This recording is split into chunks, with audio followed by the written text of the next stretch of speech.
As our pilgrimage towards Pascha continues, Jesus Christ's journey towards his passion begins to unravel. Christ, the incarnate Logos, being the long-awaited perfect archpriest of every good thing, called his disciples to assemble on the road to Jerusalem so that he may tell them about what would happen to him when they reach their destination. He, the perfect archpriest, would become the perfect sacrificial victim when he would endure betrayal, mockery, disdain, passion, and death for the salvation of the human race. The priesthood at that time would spill the blood of various animals on a daily basis so that they may cleanse those that were ritually unclean. By shedding his own blood, Jesus would offer the perfect sacrifice to God, thus cleansing humanity from the evil deeds that lead to perdition so that it can truly worship the triune God. His sacrifice on the altar of Golgotha would be done once and for all.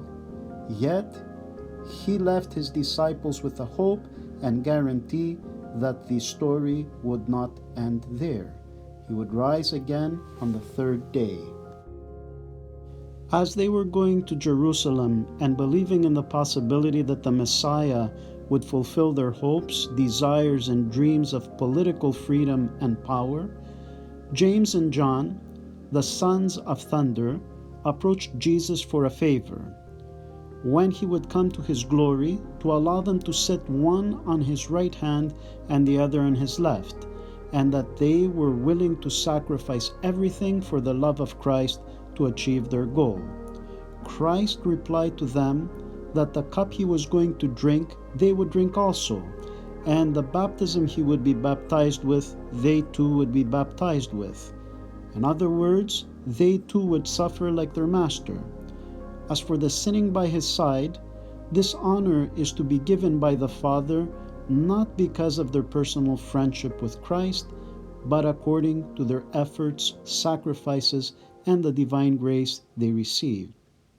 Upon hearing that, the rest of the disciples became upset and displeased with the two sons of Zebedee. As Jesus gathered his disciples once more, he began teaching them of a different way of doing things than they were used to. Participation in the act of divine economy that he would carry through in the days that were to follow begins with humility. Christ himself became incarnate, not to lord over his creatures, but to serve them and offer his life as ransom for all. So true humility is a twofold virtue. On the one hand, the disciples of Jesus are called to practice humility as the consenting denial of one's own free will. On the other hand, they are called to practice a sacrificial love towards those that are the least among them. They should do these things sometimes even to the point of offering their own lives for the love of God and for the love of their neighbors. If he did this, and he is the all-powerful, all-knowing, almighty God, the same thing is expected for all of his followers.